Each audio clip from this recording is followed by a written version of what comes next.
ಆತ್ಮೀಯ ಸ್ನೇಹಿತರೆ, ತಮಗೆಲ್ಲರಿಗೂ ಶ್ರೀ ಕಾಮಾಕ್ಷಿ ಟ್ಯುಟೋರಿಯಲ್ಗೆ ಸ್ವಾಗತ. ಇವತ್ತು ನಾವು ಕರ್ನಾಟಕ TT 2024 ಎಕ್ಸಾಮ್ಗೆ ಗ್ರಾಮರ್ನಲ್ಲಿ ಬರ್ತಕ್ಕಂತಹ ಇಂಪಾರ್ಟೆಂಟ್ ಕಾನ್ಸೆಪ್ಟ್ ವಿತ್ ಕ್ವಶನ್ಸನ್ನು ನೋಡೋಣ. ನೋಡ್ರಿ, ಭಾಗ 1 ನಾ ಆಲ್ರೆಡಿ ಎಲ್ಲ ಕಾನ್ಸೆಪ್ಟ್ ಆಲ್ಮೋಸ್ಟ್ ಆಲ್ ಎಲ್ಲ ಕವರ್ ಮಾಡ್ಕೊಟ್ಟೇನೆ ರೀ. ಭಾಗ 2 ಎಲ್ಲ ಕವರ್ ಮಾಡ್ಕೊಡ್ತೇನೆ ರೀ. ಇವೆರಡೂ ಕ್ಲಾಸ್ ನೀವು ನೋಡ್ಕೊಂಡು ಹೋದ್ರೆ ಕರ್ನಾಟಕ TT 2024 ಬರ್ತಕ್ಕಂಥ ಗ್ರಾಮರ್ ಒಳಗೆ ಒಂದು ಕ್ವಶನ್ ನೀವು ಏನು ಮಿಸ್ ಮಾಡಿ ಬರಂಗಿಲ್ಲ ರೀ. ನೋಡಿರಿ, ಫಸ್ಟ್ ಕ್ವಶನ್ ಸ್ಟಾರ್ಟ್ ಮಾಡೋಕ್ಕಿಂತ ಮೊದಲು ನನ್ನ ಕ್ಲಾಸ್ ನಿಮ್ಗೆ ಲೈಕ್ ಆತಂದ್ರೆ ಒಂದು ಲೈಕ್ ಮಾಡಿರಿ, ಸಬ್ಸ್ಕ್ರೈಬ್ ಮಾಡ್ಕೊರಿ, ನಿಮ್ಮ ಫ್ರೆಂಡ್ಸ್ಗೆ ಎಲ್ಲರಿಗೂ ಶೇರ್ ಮಾಡಿರಿ. ನೋಡಿರಿ, ಫಸ್ಟ್ ನೋಡಿರಿ, ಹಾಲ್ಜೇನು ಅನ್ನೋದು ಜೋಡು ನುಡಿ ಆದ್ರೆ ಬೇಡ ಬೇಡ ಅನ್ನೋದು ಏನಿದೊಂದು ದ್ವಿರುಕ್ತಿ. ಕಟ್ಟ ಕಡೆಗೆ ಅನ್ನೋದಿಂದು ಕಟ್ಟ ಕಡೆಗೆ ಅನ್ನೋದು ಇದೊಂದೇನಿದು ದ್ವಿರುಕ್ತಿ. ಹುಳ ಹುಪ್ಪಡಿ ಅನ್ನೋದೇನಿದೊಂದು ಜೋಡು ನುಡಿ.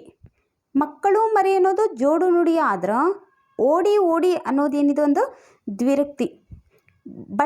ಬಟ್ಟ ಬಯಲು ಅನ್ನೋದೇನಿದೊಂದು ದ್ವಿರುಕ್ತಿ. ಹಾಗಂದ್ರೆ ಹುಳ ಹುಪ್ಪಡಿ ಅನ್ನೋದೇನಿದೊಂದು ಜೋಡು ನುಡಿ. ಮಕ್ಕಳು ಮರಿ ಅನ್ನೋದು ಜೋಡು ನುಡಿ ಆದ್ರೆ ಮೊದಲು ಅಂತಕ್ಕಂಥದ್ದೇನಿದು ದ್ವಿರುಕ್ತಿ. ಹಾಲ್ಜೇನು ಇದೊಂದೇನಿದೊಂದು ಜೋಡು ನುಡಿ. ಬಟ್ಟ ಬಯಲು ಏನಿದೊಂದು ದ್ವಿರುಕ್ತಿ. ಊರೂರು ಅನ್ನೋದೇನಿದೊಂದು ದ್ವಿರುಕ್ತಿ. ಕೆನೆ ಮೊಸರು ಅನ್ನತಕ್ಕಂಥದ್ದು ಜೋಡು ನುಡಿ. ಹೌದಾ? ಕೆನೆ ಮೊಸರು ಅಂತಕ್ಕಂಥದ್ದು ಜೋಡು ನುಡಿ ಆದ್ರೆ ಬಟ್ಟ ಬಯಲು ಅನ್ನೋದೇನಿದೊಂದು ದ್ವಿರುಕ್ತಿ. ಹೌದಾ? ಹಾಗಂದ್ರೆ ದ್ವಿರುಕ್ತಿ ಅಂದ್ರೇನು, ಜೋಡು ನುಡಿ ಅಂದ್ರೇನು ನೋಡ್ರಿ. ದ್ವಿರುಕ್ತಿ ಹೆಸರು ಹೇಳಂಗ ದ್ವಿ ಪ್ಲಸ್ ಉಕ್ತಿ ಅಂದರೆ ಎರಡು, ಬೇಗ ಎರಡು ಪದಗಳು ಸೇರಿ ಒಂದು ಪದ ಆಗಿರ್ತೈತಿ. ಓಡಿ ಓಡಿ, ದೊಡ್ಡ ದೊಡ್ಡ, ಅಬ್ಬಬ್ಬ, ಊರೂರು, ಬಟ್ಟ ಬಯಲು ಇವೆಲ್ಲ ನೀವು ದ್ವಿರುಕ್ತಿಗಳು. ಜೋಡು ನುಡಿಗಳು ಅಂದ್ರೆ ಹುಳ ಹುಪ್ಪಡಿ, ಮಕ್ಕಳು ಮರಿ, ಅಂದ ಚಂದ, ಬೇವು ಬೆಲ್ಲ, ಅಕ್ಕ ಪಕ್ಕ, ಬೇವು ಬೆಲ್ಲ, ಕೂಲಿ ನಾಲಿ ಇವೆಲ್ಲ ನೀವು ಜೋಡು ನುಡಿಗಳು. ನೆಕ್ಸ್ಟ್ ನೋಡ್ರಿ, ಪರ್ವತ ಅನ್ನೋದು ರೂಢನಾಮ ಆದ್ರೆ ಧರ್ಮರಾಯ ಅನ್ನೋದೇನಿದೊಂದು ಅಂಕಿತ ನಾಮ. ವ್ಯಾಪಾರಿ ಪದವು ನಾಮಪದದ ಈ ಗುಂಪಿಗೆ ಸೇರಿದೆ. ವ್ಯಾಪಾರಿ ಅನ್ನೋದೇನಿದು ಅನ್ವರ್ತಕ ನಾಮ. ವ್ಯಾಪಾರಿ ಅನ್ನೋದೊಂದು ಅನ್ವರ್ಥ ನಾಮ. ರಾಹುಲ್ ಅಂತಕ್ಕಂಥವ್ನು ಏನಿದೊಂದು ಅಂಕಿತ ನಾಮ ಅಂದ್ರೆ ಇಟ್ಟಂತಹ ಹೆಸರುಗಳು. ಹಾಗಂದ್ರೆ ನಾಮಪದದೊಳಗೆ 3 ಪ್ರಕಾರಗಳು ಬರ್ತಾವೆ. ಹೌದಾ? ಅದರೊಳಗೆ ಫಸ್ಟ್ ಬರೋದು ರೂಢನಾಮ, ಅಂಕಿತನಾಮ, ಅನ್ವರ್ಥನಾಮ. ರೂಢನಾಮ ಅಂದ್ರೆ ರೂಢಿಯಿಂದ ಬಂದಕ್ಕಂಥ ಹೆಸರುಗಳು. ಈಗ ಸದ್ಯ ಇಟ್ಟಿದ್ದ ಹೆಸರಲ್ರಿ, ನಮ್ಗೆ ಹಿಂದಲಿಂದ ರೂಢಿಯಿಂದ ಬಂದಿದ್ದು. ಪರ್ವತ ಅನ್ನೋದು, ಹುಡುಗಿ ಅನ್ನೋದು ಈಗೇನ್ರ ನಾವು ಇಟ್ಟ ಹೆಸರ ಇಲ್ಲ. ಹುಡುಗಿ ಅನ್ನೋದು ಇವು ರೂಢಿಯಿಂದ ಬಂದಿದ್ದು. ಮನುಷ್ಯ, ಗುಡ್ಡ, ಬೆಟ್ಟ, ನದಿ, ಹೆಂಗಸು, ಗಂಡಸು, ರಸ್ತೆ ಇವೆಲ್ಲ ಏನು ರೂಢನಾಮಕ್ಕೆ ಉದಾಹರಣೆಗಳು. ಅಂದ್ರೆ ಇವು ರೂಢಿಯಿಂದ ಬಂದ ಹೆಸರುಗಳು. ಅಂಕಿತ ನಾಮ ಅಂದರೆ ಇಟ್ಟಂಥ ಹೆಸರು. ಈಗ ನಮ್ಮದೇ ಹೆಸರು ತೊಗೊಂಡು ಊರ ಹೆಸರು ಅಲ್ಲಿ ಏನಾಗಲಿ ಇವೆಲ್ಲ ಅಂಕಿತ ನಾಮಗಳು ಅಂದರೆ ಇಟ್ಟಂಥ ಹೆಸರುಗಳು. ಉದಾಹರಣೆಗೆ ರಾಮ, ರಾಹುಲ, ರಾಮ, ಉತ್ತರ ಕನ್ನಡ, ಭಾರತ, ಗದಗ ಇತ್ಯಾದಿ ಇವೆಲ್ಲ ಏನು ಬರ್ತಾವೆ, ಇವು ಅಂಕಿತ ನಾಮಕ್ಕೆ ಉದಾಹರಣೆಗಳು ಬರ್ತಾವೆ. ನೆಕ್ಸ್ಟ್ ಅನ್ವರ್ತಕ ನಾಮ ಅಂದ್ರೆ ಮಾಡುವ ಕೆಲಸದ ಮೇಲೆ ಇಟ್ಟಂಥ ಹೆಸರುಗಳು. ಮಾಡುವ ಕೆಲಸದ ಮೇಲೆ ಏನು ಅವ್ರು ಕೆಲಸ ಮಾಡ್ತಾರಲ್ಲ ಅದ್ರ ಮೇಲೆ ನಾವೇನು ಹೆಸರು ಇರ್ತೇವಲ್ಲ ಅವಕ್ಕೆಲ್ಲ ಏನಿರ್ತೀವಿ ಅನ್ವರ್ತಕ ನಾಮ. ಈಗ ವ್ಯಾಪಾರಿ, ಚಮ್ಮಾರ, ವಕೀಲ, ಕುಂಟ, ವೈದ್ಯ, ಕುರುಡ, ಶಿಕ್ಷಕಿ ಇವೆಲ್ಲ ನೀವು ಅನ್ವರ್ತಕ ನಾಮಕ್ಕೆ ಉದಾಹರಣೆಗಳು. ನೆಕ್ಸ್ಟ್ ನೋಡ್ರಿ, ತತ್ಸಮ ತದ್ಭವಗಳು. ಮ್ಯಾಗ ಅಂದ್ರೆ ಮೇಲೆ, ಸಕ್ಕಾರಿ ಅಂದ್ರೆ ಸಕ್ಕರೆ, ಸ್ಥಾನ ತಾಣ, ವಂದ್ಯ ಸಂಜೆ, ವರ್ಷ ವರುಷ, ಕಾರ್ಯ ಕಜ್ಜ. ವಂದ್ಯ ಸಂಜೆ, ಕುಠಾರ ಅಂದ್ರೇನು ಕೊಡಲಿ, ಸಂದೇಹ ಸಂದೇಯ, ಕೋಕಿಲ ಕೋಗಿಲೆ. ವ್ಯಾಪಾರಿ ಪದದ ತದ್ಭವ ರೂಪ ಏನಕೈತಿ ಬೇಹಾರಿ. ವ್ಯಾಪಾರಿ ಪದದ ತದ್ಭವ ರೂಪ ಏನಕೈತಿ ಬೇಹಾರಿ. ಯುದ್ಧ ಜುದ್ಧ, ಪ್ರಸಾದ ಹಸಾದ. ವಂದ್ಯ ಬಂಜೆ, ದೃಷ್ಟಿ ದಿಟ್ಟಿ. ದಿಟ್ಟಿ ದೃಷ್ಟಿ ಆದ್ರೆ ತವಸಿ ಅಂದ್ರೆ ತಪಸ್ವಿ. ನೋಡ್ರಿ, ನೆಕ್ಸ್ಟ್ ಇನ್ನಷ್ಟು ತತ್ಸಮ ತದ್ಭವಗಳಿಗೆ ಉದಾಹರಣೆ ಅಂದ್ರೆ ಕುಲಮ ಕಳವೆ, ಅಂದುಕ ಅಂದುಗೆ, ಕರಂಡಕ ಕರಂಡಿಗೆ, ಕೋಕಿಲ ಕೋಗಿಲೆ, ಕರುಣ ಕರುಣ, ವಲ್ಲಿ ಬಳ್ಳಿ, ಅಟವಿ ಅಡವಿ, ವಾರ್ಥ ವಾರ್ತೆ, ಧರ ಧರೆ, ಮನಸ್ಸು, ತಪಸ್ಸು, ಜಗತ್ ನೋಡ್ರಿ ಜಗತ್ ಜಗ, ತಪಸ್ ತಪ, ಕ್ಷೇಮ ಕೇಮ, ಕವಿ ಕಬ್ಬಿಗ, ಅಪ್ಪಣೆ ಆಜ್ಞಾ. ಇವೇನೋ ಆಲ್ಮೋಸ್ಟ್ ಆಲ್ ನಾನು ತತ್ಸಮತದ್ವಗಳನ್ನ ಹೇಳೇನಿ ರೀ. ಇನ್ನಷ್ಟು ನೀವು ಇನ್ನೊಂದು ಸ್ವಲ್ಪ ಉದಾಹರಣೆ ನೋಡ್ಕೊಂಡು ಹೋದ್ರೂ ನಡಿತೈತ್ರಿ. ಇವೆಲ್ಲ ತತ್ಸಮತದ್ವಗಳ ಮೇಲೆ ಇಂಪಾರ್ಟೆಂಟ್ ಕ್ವಶನ್ಸ್ ರೀ. ನೆಕ್ಸ್ಟ್ ನೋಡ್ರಿ, ಜಾಣತನ ಪದವು ತದ್ದಿತಾಂತದ ಈ ಪ್ರಕಾರಕ್ಕೆ ಸೇರಿದೆ. ನೋಡ್ರಿ, ಜಾಣತನ ಅಂತಕ್ಕಂಥದ್ದು ಏನಿದು ತದ್ದಿತಾಂತ ಭಾವನಾಮ. ಜಾಣತನ ಅನ್ನೋದು ತದ್ದಿತಾಂತ ಭಾವನಾಮಕ್ಕೆ ಉದಾಹರಣೆ ಆಕೈತ್ರಿ. ನೆಕ್ಸ್ಟ್ ಅದೇ ಪ್ರಕಾರ ಚಂದ್ರನಂತೆ ಅಂದ್ರೆ ತದ್ದಿತಾಂತಾವೇಯ. ಈ ವ್ಯಾಕರಣದ ಅಂಶವು ಈ ಗುಂಪಿಗೆ ಸೇರಿತಂದ್ರೆ ಇದು ತದ್ದಿತಾಂತಾವೇಯ. ಕನ್ನಡಿಗ, ನೋಡ್ರಿ, ಕನ್ನಡಿಗ ಅಂದರೆ ಇದು ತದ್ದಿತಾಂತ ನಾಮ. ಹೌದಾ? ಹಾಗಂದ್ರೆ ಪೆರ್ಮೆ ಅನ್ನೋದೇನಿದು? ಇದು ತದ್ದಿತಾಂತ ಭಾವನಾಮ. ಕನ್ನಡಿಗ ಅನ್ನೋದು ತದ್ದಿತಾಂತ ಭಾವನಾಮ, ತದ್ದಿತಾಂತ ನಾಮ. ಪೇರ್ಮೆ ಅನ್ನೋದೇನಿದು? ತದ್ದಿತಾಂತ ಭಾವನಾಮ. ನೋಡ್ರಿ, ಜಾಣತನ ಅನ್ನೋದು ತದ್ದಿತಾಂತ ಭಾವನಾಮ, ಚಂದ್ರನಂತೆ ಅನ್ನೋದು ತದ್ದಿತಾಂತಾವ್ಯಯ, ಕನ್ನಡಿಗ ಅನ್ನೋದು ತದ್ದಿತಾಂತ ನಾಮ, ಪೇರ್ಮೆ ಅನ್ನೋದೇನಿದು? ತದ್ದಿತಾಂತ ಭಾವನಾಮ. ಹಂಗಂದ್ರೆ ತದ್ದಿತಾಂತ ಒಳಗೆ 3 ಪ್ರಕಾರಗಳು ಬರ್ತಾವೆ: ತದ್ದಿತಾಂತ ನಾಮ, ತದ್ದಿತಾಂತ ಭಾವನಾಮ, ತದ್ದಿತಾಂತಾವೇಯ. ಹಾಗಂದ್ರೆ ತದ್ದಿತಾಂತ ನಾಮ ಅಂದ್ರೇನು? ನಾಮಪದಗಳ ಮೇಲೆ ನಾನಾರ್ಥಗಳಲ್ಲಿ ಕಾರ, ಗಾರ, ಇಗ, ವಂತ, ವಳ ಇತ್ಯಾದಿ ಪ್ರತ್ಯಯಗಳು ಬಂದ್ರೆ ಅವಕ್ಕೆ ತದ್ದಿತಾಂತ ನಾಮ. ನೋಡ್ರಿ, ನಾಮಪದಗಳ ಮೇಲೆ ನಾನಾರ್ಥಗಳಲ್ಲಿ ಗಾರ, ಕಾರ, ಇಗ, ವಂತ, ವಳ ಇತ್ಯಾದಿ ಪ್ರತ್ಯಯಗಳು.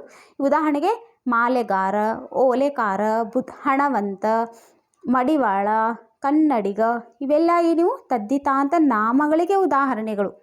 ತದ್ದಿತಾಂತ ಭಾವನಾಮ ಅಂದ್ರೆ ಭಾವಾರ್ಥದಲ್ಲಿ ನಾಮಪದಗಳ ಮೇಲೆ ತನ, ಇಕೆ, ಉ, ಪು, ಮೆ ಇತ್ಯಾದಿ ಪ್ರತ್ಯಯಗಳು ಬಂದ್ರೆ ಅದಕ್ಕೆ ತದ್ದಿತಾಂತ ಭಾವನಾಮ ಅಂತೀವಿ. ಜಾಣತನ, ಚೆಲುವಿಕೆ, ಕುರುಡು, ಬಿಳುಪು, ಹಿರಿಮೆ ಇವೆಲ್ಲ ಏನು? ತದ್ದಿತಾಂತ ಭಾವನಾಮಗಳು. ನೆಕ್ಸ್ಟ್ ತದ್ದಿತಾಂತಾವೇಯ ಅಂದ್ರೆ ನಾಮಪದಗಳ ಮುಂದೆ ತನಕ, ವರೆಗೆ, ಅಂತೆ, ಓಲ್, ಮಟ್ಟಿಗೆ ಇತ್ಯಾದಿ ಪ್ರತ್ಯಯಗಳು ಬಂದ್ರೆ ಅದಕ್ಕೇನಂತಾರೆ? ತದ್ದಿತಾಂತಾವೇಯ ಅಂತಾರೆ. ಚಂದ್ರನಂತೆ, ಮನೆಯ ತನಕ, ರಾಮನ ಓಲ್, ಅಂಗಡಿಯವರೆಗೆ ಇವೆಲ್ಲ ಏನು? ತದ್ದಿತಾಂತಾವೇಯಗಳು. ನೆಕ್ಸ್ಟ್ ನೋಡ್ರಿ 12 ಅನ್ನೋದೇನಿದು? ಒಂದು ಸಂಖ್ಯಾವಾಚಕ. ಮೂಡಣ ಅನ್ನೋದೇನಿದು? ದಿಗ್ವಾಚಕ. ಒಳ್ಳೆಯ ಅನ್ನೋದು ಗುಣವಾಚಕ ಆದ್ರೆ ಇನಿತು ಅನ್ನೋದು ಪರಿಮಾಣವಾಚಕ. ಆತ್ಮಾರ್ಥ ಸರ್ವನಾಮ ಪದವಿದು ಅಂದ್ರೆ ತಮ್ಮ. ನೆಕ್ಸ್ಟ್ ನೋಡ್ರಿ, ಹಂಗಂದ್ರೆ ವಸ್ತುವಾಚಕ. ಸಹಜ ನಾಮ ಪ್ರಕೃತಿಯೊಳಗೆ ಯಾವ್ಯಾವ ಬರ್ತಾವಂದ್ರೆ ವಸ್ತುವಾಚಕಗಳು.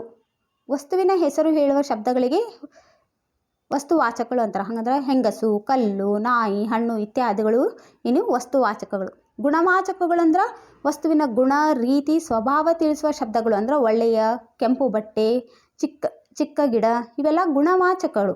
ನೆಕ್ಸ್ಟ್ ಸಂಖ್ಯಾವಾಚಕಗಳಂದ್ರೆ ಸಂಖ್ಯೆಯನ್ನು ತಿಳಿಸುವಂತಹ ಶಬ್ದಗಳಿಗೆ ಸಂಖ್ಯಾವಾಚಕಗಳಂತವೆ. 1, 1,000, 1,000. ನೆಕ್ಸ್ಟ್ 12 ಇವೆಲ್ಲ ಏನು? ಸಂಖ್ಯಾವಾಚಕ ಪದಗಳು. ಸಂಖ್ಯೆಯ ವಾಚಕ ಅಂದ್ರೆ ಸಂಖ್ಯೆಯಿಂದ ಕೂಡಿದ ವಸ್ತುಗಳ ಹೆಸರು ಹೇಳುವ ಶಬ್ದಗಳು. 3, 4, 2ನೇಯ ಇವೆಲ್ಲ ಏನು? ಸಂಖ್ಯೆಯ ವಾಚಕಗಳು. ನೆಕ್ಸ್ಟ್ ನೋಡ್ರಿ, ಭಾವನಾಮಗಳು. ಭಾವನಾಮಗಳಂದ್ರೆ ವಸ್ತುಗಳು ಮತ್ತು ಕ್ರಿಯೆಯ ಭಾವವನ್ನು ತಿಳಿಸುವ ಶಬ್ದಗಳು. ಅಂದ್ರೆ ಬಿಳುಪು, ಹಿರಿಮೆ, ಬಡತನ, ನೋಟ, ಮಾಟ ಇವೆಲ್ಲ ಭಾವನಾಮಗಳು. ಪರಿಮಾಣವಾಚಕಗಳು ಅಂದ್ರೆ ವಸ್ತುವಿನ ಸಾಮಾನ್ಯ ಅಳತೆ, ಪರಿಮಾಣ, ಗಾತ್ರ ಸೂಚಿಸುವ ಶಬ್ದಗಳು. ಅಷ್ಟು, ಇಷ್ಟು, ಹಲವು, ಕೆಲವು, ಅನಿತು, ಇನಿತು ಇವೆಲ್ಲ ಏನು? ಪರಿಮಾಣವಾಚಕಗಳು. ನೆಕ್ಸ್ಟ್ ಪ್ರಕಾರವಾಚಕಗಳಂದ್ರೆ ವಸ್ತುಗಳ ಸ್ಥಿತಿ ಅಥವಾ ರೀತಿಯನ್ನು ತಿಳಿಸ್ತಕ್ಕಂಥ ಶಬ್ದಗಳು. ಅಂತ, ಅಂತಹ, ಇಂತಹ ಇವೆಲ್ಲ ಏನು? ಪ್ರಕಾರವಾಚಕಗಳು. ನೆಕ್ಸ್ಟ್ ನೋಡ್ರಿ,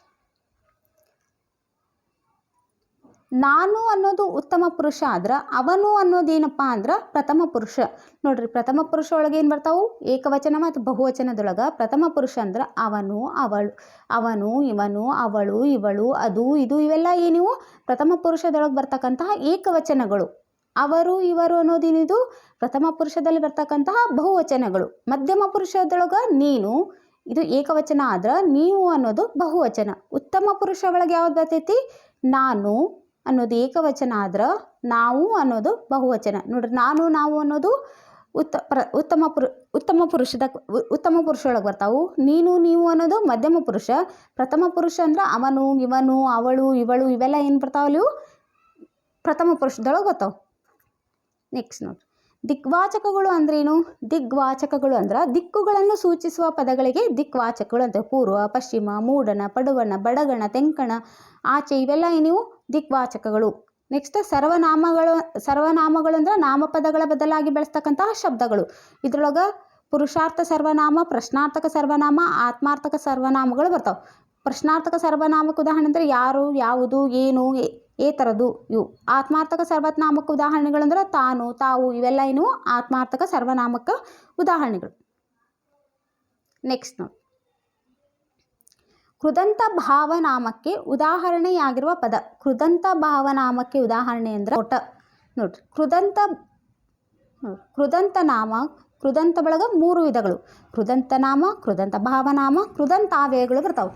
ಇದ್ರೊಳಗೆ ಕೃದಂತ ನಾಮ ಅಂದ್ರೆ ಧಾತು ಪ್ಲಸ್ ಅಕೃತ್ ಪ್ರತ್ಯಯಗಳು ಬಂದ್ರೆ ಮಾಡುವ, ಮಾಡಿದ, ಮಾಡದ ಇತ್ಯಾದಿಗಳು ಅಂದ್ರೆ ವ, ದ, ಅದ್ ಇವೆಲ್ಲ ಏನು ಆಗಮವಾಗಿ ಬರಬೇಕು. ಹಂಗಂದ್ರೆ ಮಾಡುವ, ಮಾಡಿದ, ಮಾಡದ ಇವೆಲ್ಲ ಏನು ಕೃದಂತ ನಾಮಕ್ಕೆ ಉದಾಹರಣೆಗಳು. ಕೃದಂತ ಭಾವನಾಮ ಅಂದ್ರೆ ಧಾತು ಪ್ಲಸ್ ಭಾವಾರ್ಥದಲ್ಲಿ ಕೃತ್ ಪ್ರತ್ಯಯ ಬಂದ್ರೆ ಮಾಡುವಿಕೆ, ಮಾಟ, ಆಟ, ನೋಟ, ಕೊರತೆ ಇವೆಲ್ಲ ಏನು ಕೃದಂತ ಭಾವನಾಮಕ್ಕೆ ಉದಾಹರಣೆಗಳು. ಕೃದಂತಾವ್ಯಯಗಳು ಅಂದ್ರೆ ಧಾತು ಪ್ಲಸ್ ಅಲು, ಅಲಿಕೆ, ಉತ್, ಧರೆ ಇತ್ಯಾದಿ ಪ್ರತ್ಯಯಗಳು ಬರಬೇಕು. ಹಂಗಂದ್ರೆ ಅಲು ಅಂದ್ರೆ ಮಾಡಲು, ಅಲಿಕೆ ಅಂದ್ರೆ ಮಾಡಲಿಕ್ಕೆ, ಮಾಡಿದರೆ, ಮಾಡುತ್ತ ಇವೆಲ್ಲ ಏನು ಕೃದಂತಾವ್ಯಯಕ್ಕೆ ಉದಾಹರಣೆಗಳು. ನೆಕ್ಸ್ಟ್ ನೋಡ್ರಿ, ಲೇಖನ ಚಿಹ್ನೆಗಳು ನೋಡ್ರಿ. ಒಂದು ಪದವನ್ನೋ ವಾಕ್ಯವನ್ನೋ ಹೇಳಿ ಅದಕ್ಕೆ ಸಮನಾರ್ಥಕ ಪದವನ್ನು ವಾಕ್ಯವನ್ನು ಹೇಳುವಾಗ ಬಳಸುವ ಲೇಖನ ಚಿಹ್ನೆ ಯಾವುದು? ಆವರಣ. ನೋಡ್ರಿ, ಒಂದು ಪದವನ್ನೋ ವಾಕ್ಯವನ್ನೋ ಹೇಳಿ ಅದಕ್ಕೆ ಸಮನಾರ್ಥಕ ಪದವನ್ನೋ ವಾಕ್ಯವನ್ನೋ ಹೇಳುವಾಗ ಬಳಸ್ತಕ್ಕಂತಹ ಲೇಖನ ಚಿಹ್ನೆ ಯಾವುದು ಅಂದ್ರೆ ಆವರಣ ಚಿಹ್ನೆ. ಒಬ್ಬ ಹೇಳಿದ ಮಾತನ್ನೇ ಯಥಾವತ್ತಾಗಿ ಬರೆಯುವಲ್ಲೂ ಬಳಸ್ತಕ್ಕಂತಹ ಲೇಖನ ಚಿಹ್ನೆ ಯಾವುದು? ಉದ್ಧರಣ ಚಿಹ್ನೆ. ನೋಡ್ರಿ, ಒಬ್ಬ ಹೇಳಿದ ಮಾತನ್ನೇ ಯಥಾವತ್ತಾಗಿ ಬರೆಯುವಾಗ ಬಳಸುವ ಲೇಖನ ಚಿಹ್ನೆ ಯಾವುದು ಅಂದ್ರೆ ಉದ್ಧರಣ ಚಿಹ್ನೆ. ಒಂದು ಅಭಿಪ್ರಾಯದ ವಿವರಣೆ ಮುಂದೆ ತಿಳಿಸಿದಂತೆ ಇದೆ ಎಂದು ತೋರಿಸುವ ಸಂದರ್ಭದಲ್ಲಿ ಬಳಸ್ತಕ್ಕಂತಹ ಲೇಖನ ಚಿಹ್ನೆ ಯಾವುದಂದ್ರೆ ವಿವರಣ ಚಿಹ್ನೆ. ಒಂದು ಅಭಿಪ್ರಾಯದ ವಿವರಣೆ ಮುಂದೆ ತಿಳಿಸಿದಂತೆ ಇದೆ ಎಂದು ತೋರಿಸುವ ಸಂದರ್ಭದಲ್ಲಿ ಬಳಸ್ತಕ್ಕಂತಹ ಲೇಖನ ಚಿಹ್ನೆ ಯಾವುದು? ವಿವರಣ ಚಿಹ್ನೆ. ನೆಕ್ಸ್ಟ್ ನೋಡ್ರಿ, ಸಂಬೋಧನೆಯ ಮುಂದೆ ಹಾಗೂ ಕರ್ತೃ, ಕರ್ಮ, ಕ್ರಿಯಾಪದಗಳಿಗೆ ಬೇರೆ ಬೇರೆ ವಿಶೇಷಣ ಬರುವಾಗ ಕೊನೆಯ ವಿಶೇಷಣ ಬಿಟ್ಟು ಉಳಿದವುಗಳ ಮುಂದೆ ಬಳಸ್ತಕ್ಕಂತಹ ಲೇಖನ ಚಿಹ್ನೆಯ ಎಲ್ಲರಿಗೂ ಗೊತ್ತಿದ್ದಾರೆ, ಇದು ಅಲ್ಪವಿರಾಮ. ನೆಕ್ಸ್ಟ್, ಬಟ್ಟೆಗಿರಣಿ, ರಟ್ಟು, ಪೆನ್ಸಿಲ್ ತಯಾರಿಕಾ ಘಟಕಗಳನ್ನು ಸ್ಥಾಪಿಸಲಾಗಿದೆ. ಈ ವಾಕ್ಯದಲ್ಲಿ ಇರಬೇಕಾದ ಲೇಖನ ಚಿಹ್ನೆ ಯಾವುದು ಅಂದ್ರೆ ಅಲ್ಪವಿರಾಮ. ಇವೆಲ್ಲ ನಡಕೇನು ಹಾಕ್ಬೇಕು? ನಾವು ಅಲ್ಪವಿರಾಮ ಹಾಕ್ಬೇಕು. ಹಾಗಂದ್ರೆ ಲೇಖನ ಚಿಹ್ನೆದೊಳಗೆ ಯಾವಾಗ ಬರ್ತಾವ್ರಿ? ಪೂರ್ಣ ವಿರಾಮ, ಅಲ್ಪವಿರಾಮ, ಅರ್ಧ ವಿರಾಮ, ವಿವರಣ ಚಿಹ್ನೆ ಅಥವಾ ವಿವರಣಾತ್ಮಕ ಚಿಹ್ನೆ, ಪ್ರಶ್ನಾರ್ಥಕ, ಭಾವಸೂಚಕ, ಒಂಟಿ ಉದ್ಧರಣ ಅಥವಾ ವಾಕ್ಯ ವೇಷ್ಟನ ಚಿಹ್ನೆ. ನೆಕ್ಸ್ಟ್, ಜೋಡಿ ಉದ್ಧರಣ, ಆವರಣ ಚಿಹ್ನೆ ಇವೆಲ್ಲ ನೋಡ್ರಿ ಇಂಪಾರ್ಟೆಂಟ್. ಇದನ್ನು ಇಂಪಾರ್ಟೆಂಟ್ ರೀ. ನಮ್ಮ ಕರ್ನಾಟಕ TET ಒಳಗೆ ವಾಕ್ಯ ವೇಷ್ಟನ ಚಿಹ್ನೆ ಮೇಲೆ ಒಂದು ಕ್ವಶನ್ ಆಲ್ರೆಡಿ ಬಂದೈತೆ ರೀ. ಅದಕ್ಕೆ ನಾನು ಆಲ್ಮೋಸ್ಟ್ ಎಲ್ಲಾನು ಟಾಪಿಕ್ನು ಏನು ಮಾಡೇನಿ ರೀ, ಗ್ರಾಮರ್ ಒಳಗಿಂದ ಕವರ್ ಮಾಡಿ ಕೊಟ್ಟೇನಿ ರೀ. ನನ್ನ ಕ್ಲಾಸ್ ನಿಮ್ಗೆ ಲೈಕ್ ಆತಂದ್ರೆ ಒಂದು ಲೈಕ್ ಮಾಡಿರಿ, ಸಬ್ಸ್ಕ್ರೈಬ್ ಮಾಡ್ಕೊರಿ, ನಿಮ್ಮ ಫ್ರೆಂಡ್ಸ್ಗೆ ಎಲ್ಲರಿಗೂ ಶೇರ್ ಮಾಡಿರಿ. Thank you.